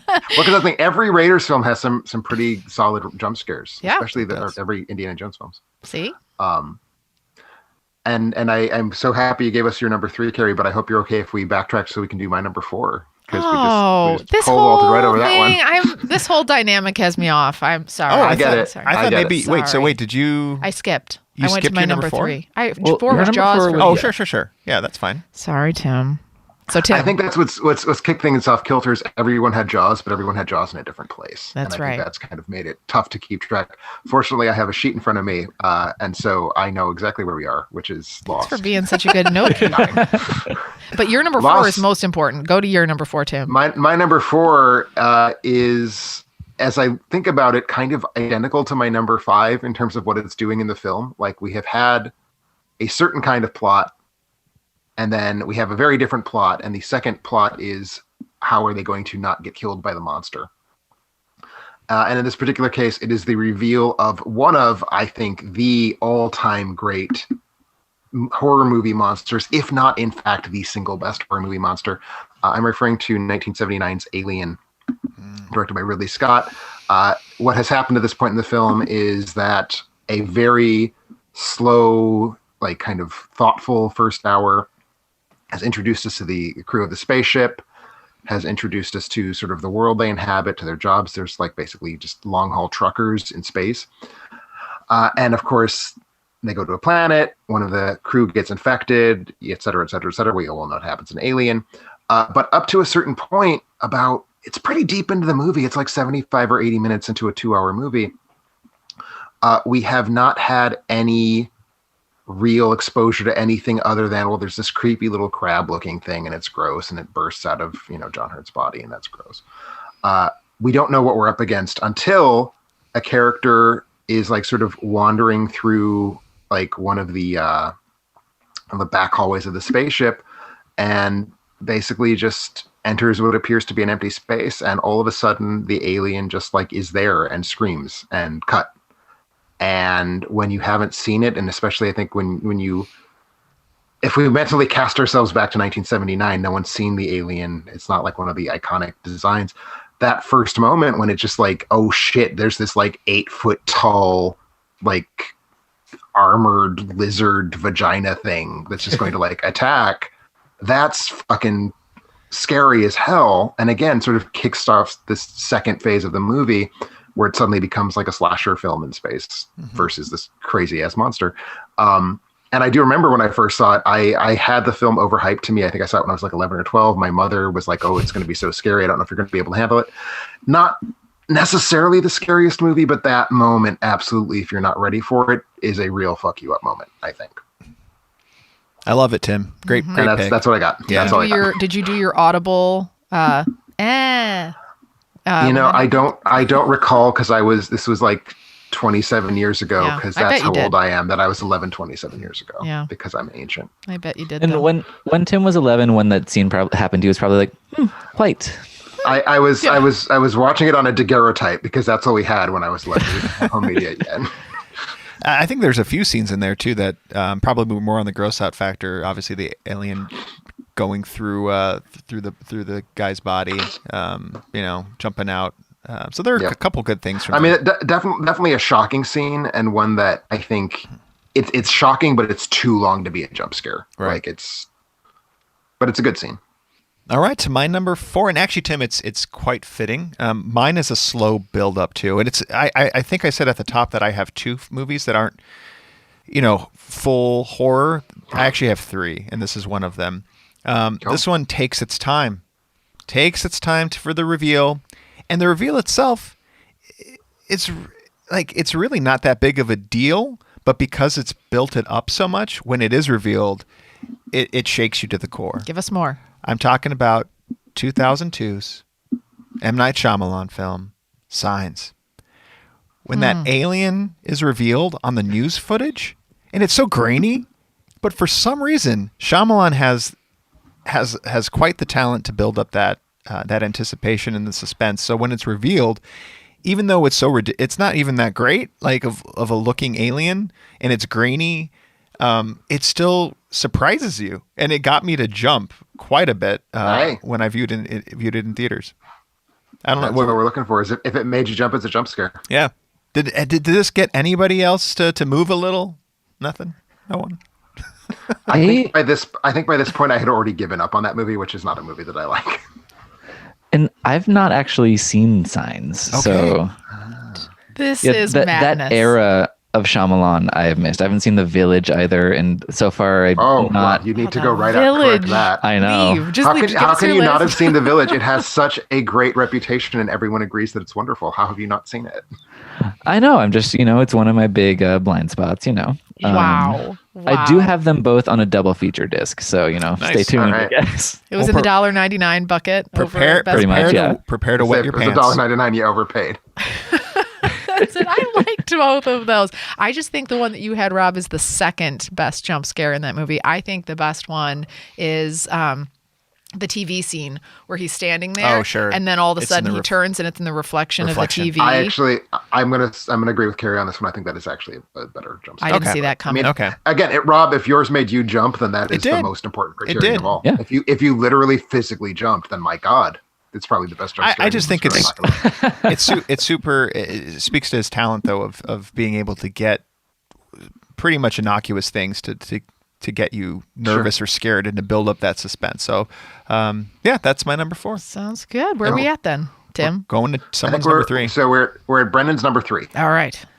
Yes, and my number 3 ties into a lot of things on this show. Actually, it ties into Tim's previous 2, which is it's a jump scare that completely changes like the action of the movie, and also it's from a movie that you just talked about on your Patreon episode. It's from Wreck, which is my official party line favorite horror film. Wreck is a movie that really shook me up when I first watched it, and I really appreciated that. Wow. But the scare that I picked isn't the scariest moment of the film by far, but it's a big jump for me. It's a moment when everyone's kind of freaking out in the foyer of the apartment complex on the bottom floor, and then all of a sudden the corpse of a firefighter just comes slamming down like 6 stories onto the ground behind them. And it is one that is there's like a prelude to it, because you can kind of lightly hear his scream as he's falling, but you don't know where it's coming from, and then just wham, and then after that moment everything changes for these people in this apartment complex, and nothing will ever be the same, and very few of them will remain alive towards the end of the movie. This is true. I like that. Feels like good poster copy. Like nothing would ever be the same after they died. Yeah, exactly. And while that one has made, I think, a lot of the comments, that particular scene, I don't think there's so many good jump scares out of that film. A lot of night vision. Night vision. I will say when I picked that film for the scariest episode for you guys, I picked it almost entirely on the basis of the last shot. So nice. That's what I think is the scariest shot. Clearly, because it's iconic. But there are multiple jump scares. There's also the attic jump scare in that movie. And then obviously the final scene. There's a lot, but that's the one that kind of sticks in my craw the most. And that's what matters. That's what matters. All right. Where are we at? I think. All right. I think we're to Rob's number 3. To my number 3. And then Rob is done. Rob only has one left. Ooh. Is that so we should build it up a little bit. Gosh. All right. Let's really celebrate it. Scare us. All right. I'm going to scare you. This is my time to do a drum roll, but I'm fine. It doesn't have to be horror. And this movie is not. I don't think for all your there's because I think if there's a jump scare in a family drama or something, like that's gonna shock you because it's unexpected. This is one where I'm watching it and it veers. All of a sudden, it just jumps in and has a jump scare right in the middle of it, and it's just completely unexpected. I'm so excited for what you're about to say. I have no idea. You have no idea. Okay, I don't either. It's part of a trilogy that has a second trilogy. Lord of the Rings. That's right. What? Fellowship of the Ring. I was joking. No. This when is not a freaking Bilbo scary Baggins' movie. face just turns into like a demon face all of a sudden. That looks just like when I'd forget It to doesn't hang the matter keys on the look. hook. It's just That's the your face. It's just I'm the so used to it. unexpected. It's just the unexpected. I was not prepared, and as a result, I jumped out. I'm just like getting really comfortable in my chair and my seat. I'm ready to go on this journey with Frodo and his band of merry men, and all of a sudden, freaking Bilbo, and Bilbo's a sweet looking man. I didn't think Bilbo was so sweet. That's the thing. I knew he had an edge. I knew it was coming. Rob, I'm not going to co-sign it. It's not on my list. But when I saw this, the day it was either opening night or opening Saturday, the audience had like a very audible reaction to this moment. It's definitely not something you're expecting. I think it definitely hits really hard. And it's Peter Jackson, so this is not something that is horror is not horror to him. Yeah, no, that's the other thing. Like Peter Jackson is a horror trained director, and I think honestly the best moments in all 6 of the Tolkien films are the horror tinged ones. Honestly. Thank you, Tim. Way to be supportive. So that's my number 3. That completes my list. Where are we to unit care? Good thriller list you have there. So we're to my number 3. We skipped my number 3, and then we'll be on track after that. We'll be on track after that. So my number 3. I'm not sure if this is a horror movie or not, honestly. And when I say that, it's because it's a very confusing movie, and it does a lot of things. It is 2006's Inland Empire. David Lynch 3-hour epic about losing your mind in the film industry in California. And I don't want to say too much about it because I do want people to see this movie because I think it's one of the great films of the 21st century. But if you haven't seen it, I'll be vague. If you have seen it, hopefully you'll know what I'm talking about. Towards the end of this extremely long movie, 3 hours movie, and this is like 2 hours and 40 minutes into it. So it's getting a long ways in. And I think that's part of why it works, because we've been kind of like worn down by the movie to a certain extent. There is, all I will say, so the main character is played by Laura Dern, who has spent this entire film sort of like dissociating reality in her like sort of descent into madness. And at a certain point, she thinks she's looking at someone. Maybe she is looking at someone, but she sees for just a flash a shot of her own face. And the shot of her face has been very heavily distorted with a wide angle lens. And it's a still image of her face. It's not moving. So we have this very distorted wide angle shot of Laura Dern smiling a really big toothy smile. You see it for about 3/4 of a second, maybe. And I made my noise when I saw this one. To go back to that. It's David Lynch, who I think is underappreciated as one of the most terrifying filmmakers who has ever worked in the medium. And he doesn't do jump scares. Like that's not really what he's about. He's more about the sort of like slow crawling build. But this one absolutely laid me out. The first time I saw it, every time I've seen it since. And it's really just seeing an unexpected shot of Laura Dern's distorted face. It's kind of a very pure jump scare in that it's really just about, you didn't expect this and here it is anyway. Mm-hmm. I know what you mean too about like those subtleties. Like I think sometimes it's that like when something's frozen and it sometimes doesn't have to be this big, bold, screaming thing. Sometimes it's the subtlety of it that actually makes it scarier. I will say the wide angle lens and the grin her face looks freaky as hell. Like that's part of why it works. It's not a subtle thing at all. It's David Lynch. He's not necessarily a very subtle filmmaker. Well, I just mean like even sometimes like, in movies where like you're looking at a painting and then the eyes move. And sometimes even that kind of thing for me can be like, it's just, I don't know, stuff like that ends up creeping me out. So. Well, good pick. Should I go on to my number 2? Is that where I'm at? So we have Brennan's. We have Carrie's 1 and 2. We have my 1 and 2, and we have Brennan's 2. So actually, yes, you should probably go with yours next, Carrie. Alrighty, I will go to my number 2. And oh boy, so this one, like we joked about Rob pooping his pants, and I've joked about me wetting my pants. We've joked about that, but I'm gonna be honest. This time, I actually did maybe wet my pants a little bit. And this is for real. All right. Seriously, saw this for the first time This is a movie that I love. This is a movie that builds upon tension throughout the entire movie. And then you sort of emerge into what you think is like a horror scene, a death scene. And so you walk in, you find an emaciated man strapped to a bed, just bones, just skin. You're 100% certain that he's been dead for 30 plus days because he's actually rotting, like is being eaten by things. And you're like, oh, it's a gory scene. It's a gross scene. It's too much. And then all of a sudden, the body coughs and you essentially end up feeling like you're eating your own heart. Like I was like, whoa, like there was already all this tension that was built into it. I'm already grossed out by looking at it. And then to have this body move and this body is actually alive. This is the Man of Sloth from Seven. Nice. Do you remember that scene with all the air fresheners?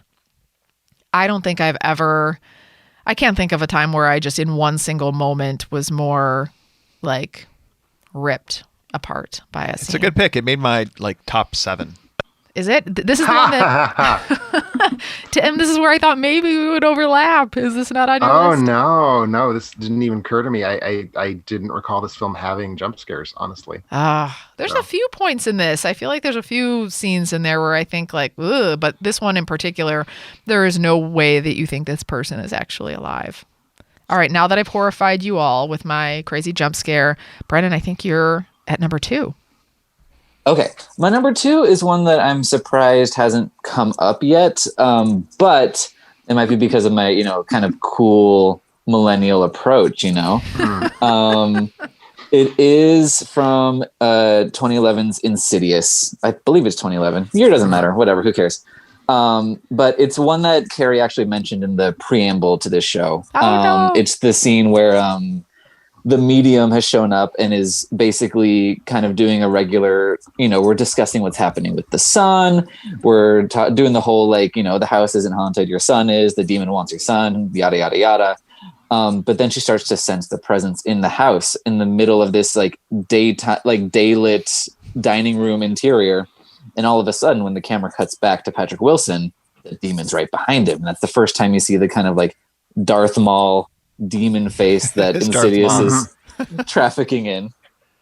And I think that's an incredibly effective one because there's a misdirection there because there is something spooky going on because there's kind of a flashback to the son with kind of a demon silhouette over his bed. Mm-hmm. So that's what you think the scariness of that scene lies in. So you're not prepared for the scariness to actually be in the daylight moments of that scene.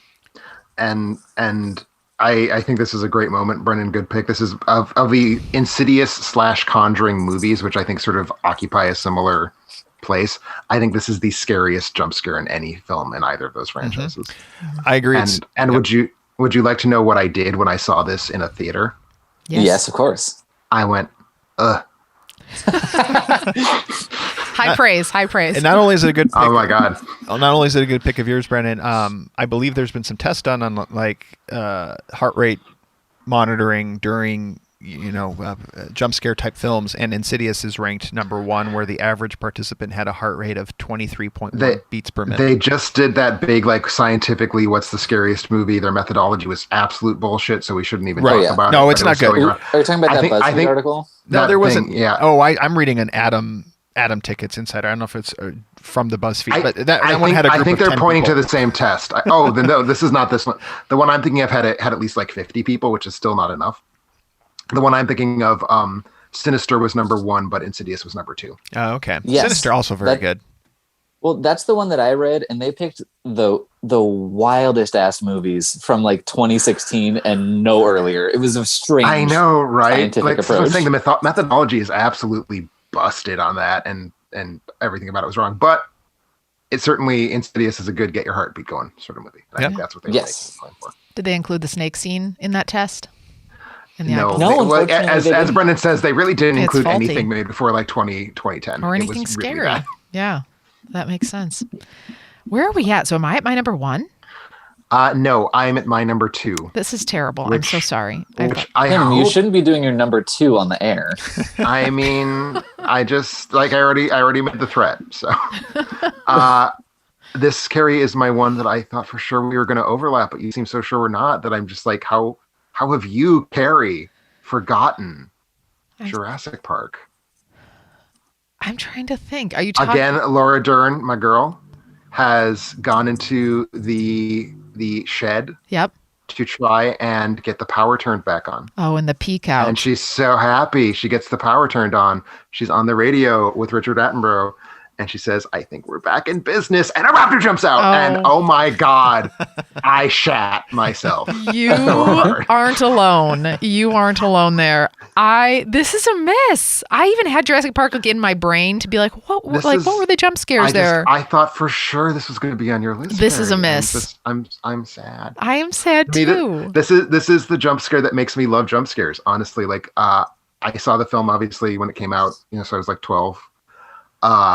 Had already seen movies with jump scares to be sure, but this is the one that like just taught me the power that they had, so to speak, of like you can feel the energy in a movie change. Like your body is different after this happens than before it happens. Absolutely. And to me, it's just like, I love it. I love it so much. And it freaks me out. Still freaks me out when I know it's coming because there's like a good musical sting and the raptor does. It's like, like the raptor noise. That's a terrible, terrible, terrible impression of the raptors. I apologize to everyone.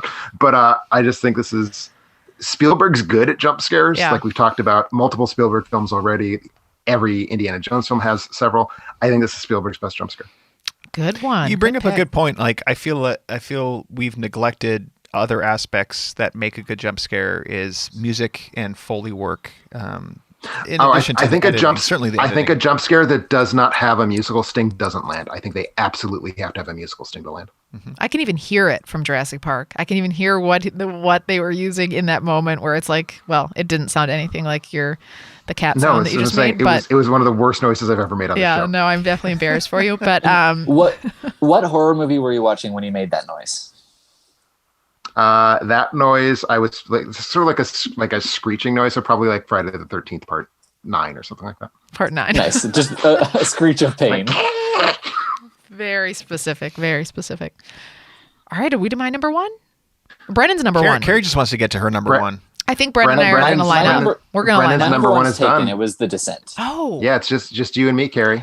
I don't think we're going to line up, but I hope we do. I know for a fact we're not. I don't think you've seen my number 1. I think you have seen my number 1, and I distinctly remember having this moment where I was like, are you really a film critic? Because you didn't love this movie.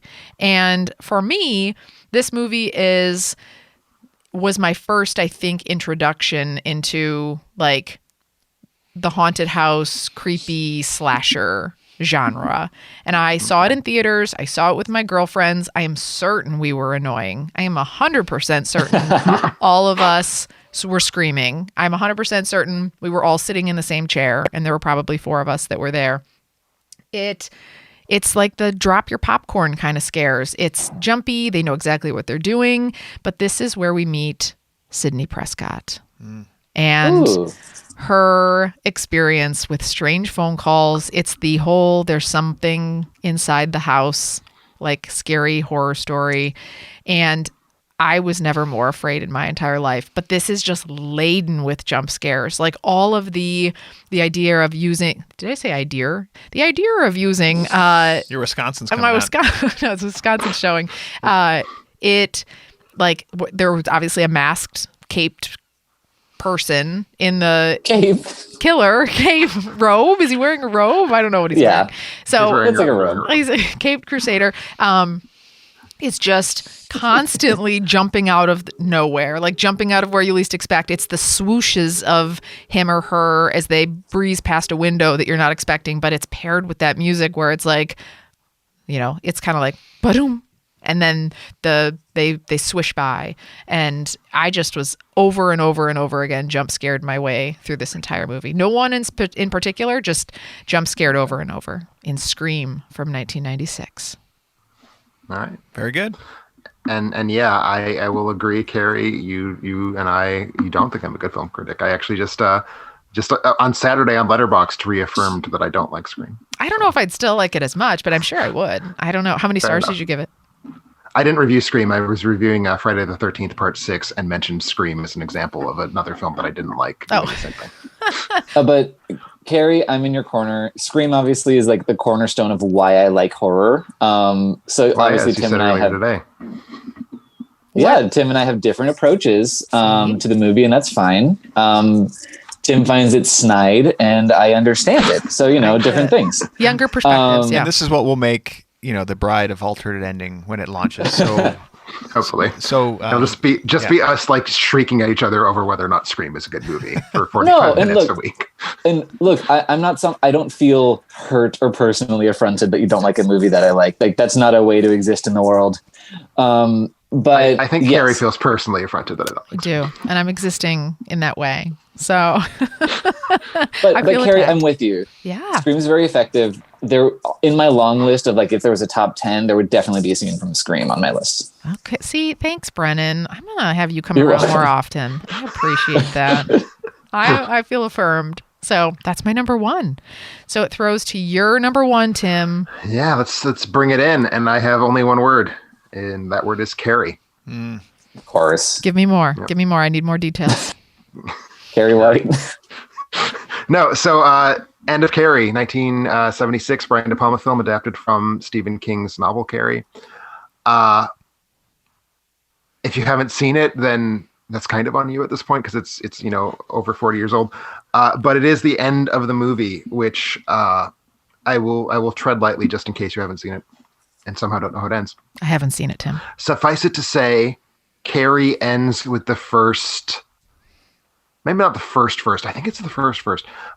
A classic horror movie trope of the last shot revealing the monster's not dead, slammed credits, right? And this is something we see all the time. Carrie kind of got there first. It's like the wellspring of this very, very common, sort of maybe the most common use of a jump scare. And I picked it in part because it's early, in part because it's actually effective, and typically this kind of jump scare isn't effective at all. And in part because Sean Cunningham, the director of Friday the 13th, which I think is the film that sort of, as with so many things, this became cemented in as a trope that horror does because of Friday the 13th. So Friday the 13th, which is actually what I did the poster based on, ends with... we think everything's fine. The main character, Alice, is on a boat in the middle of a lake. And all of a sudden, the zombie boy jumps out of the lake at her. And it's scary, and there's music and all this. Sean Cunningham included that. And I believe he called it a seat raiser. So not quite a jump scare. He included that because he thought it was so good at the end of Carrie, he wanted one of his own. And it is so good at the end of Carrie. You think everything's fine. All of the cues are telling you the movie's over, you can relax, life is good, and then boom, you get a thing, and then the movie's over, and so you have no release. You're just kind of left with that shot of adrenaline, and I think it's a cheap trick, but it's a cheap trick Carrie plays real well.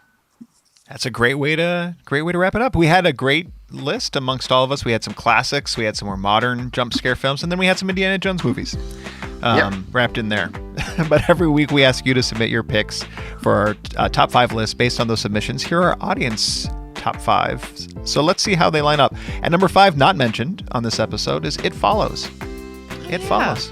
Speaking of modern films, this one, I believe, The Tall Man, it was the one that folks were really having trouble with watching without being scared. Okay. If you're familiar with that. If I had to pick one from that movie, it would be the ball hitting the window. Mm-hmm. Both very good. At number 4, we had The Conjuring, so a little bit of a lineup there. Oh, the clapping in the closet bit. Yep. Okay. And the wardrobe one too. The thing on top of the wardrobe. Sure. So scary. At number 3, lining up with all of us, is Jaws. Or wait, no, Tim. No, Tim. Sorry, Tim. But Tim, don't fret. At number 2, Alien. Oh. Okay. And then at number 1, this is a shocker. Give it to me. Nobody had this on their list. Nobody. This is the best way to end a thing about jump scares, with an unexpected shock. Right. The Exorcist Part 3, which apparently I need to revisit. Oh, I haven't seen that. But yeah. I've seen that once. Far and away. Okay. And there's a scene in there apparently that just scares the crap out of people. What is it, Brennan? It's a hospital hallway scene. Ooh. It doesn't do it for me. I'm sorry to say. Yeah. Well, again, diversity of voices here. So that's the audience's top 5. And go ahead. Sorry, I'm just I will say, I am still a white cis man, so diversity of voices is a very, I don't really want to be lumped into that necessarily. Not you. He means the audience. He means the audience list. Yes. Okay. And more so, Carrie being casual, and all on the spectrum of film knowledge and film consumption. Diversity. Yes. Sorry. I don't know if anybody agrees with you on that, Rob, but you have your own opinion. Yeah. And our winner this week is Brigda. Brigda had 7, Karen, the sloth victim. Wait, hang on, That's you. 7. Okay. What else? I don't know why you're so very excited about this. I think maybe we'll have another lineup. We had at number 4, Brigda had It, the 2017. That's the bathroom scene when Beverly thinks she's won. Again, kind of going back to what Tim was saying, is that the moment of like, oh, we can relax now, everything's fine. At number 3, The Ring. And while it's probably one of the scariest movies that I've seen, The Ring, the one where they're in the kitchen and she's in the closet. It just didn't. Like upon second viewing, it didn't really surprise me. The editing's a little not as tight as it could be, maybe to do that reveal. But still scary. Still scary. Number 2, Signs. Thank you, Brigda. And then at number 1, Brigda had A Tale of Two Sisters. Something about being underneath the sink. You deserve to win. Sure. You deserve I can see that. Brigda, shoot us an email at contact@alternateending.com for details on how to claim your free Amazon movie rental. If you want to win a free Amazon movie rental like Brigda, be on the lookout for our top 5 movie posts on Facebook and Twitter. In closing, I want to thank everybody for listening. Brendan, thank you for being on. Welcome. Head to our Facebook page and like it, Twitter, where we're tweeting all the time, alternateending.com, where you'll find our movie reviews, podcasts like this one, also Bride of Alternate Ending. You'll also find some of Brendan's reviews, Tim's reviews, features, videos, and more. We're doing a lot of interviews lately. I know. Lots of interviews. So if you want some behind-the-scenes magic, Carrie and I are doing that. We're trying to line something up for Brennan. I don't want to reveal it now because you never know. Things sometimes don't work out. Like one of ours didn't work out this week because the director was flying somewhere, so he missed his. Like they do. Couldn't take it from the plane. Yeah. Jeez. Rude. Subscribe. Who's flying? There's a pandemic on. You shouldn't be on a plane. Subscribe to our podcast on iTunes or Google, and don't forget about Patreon. We'll catch you next time.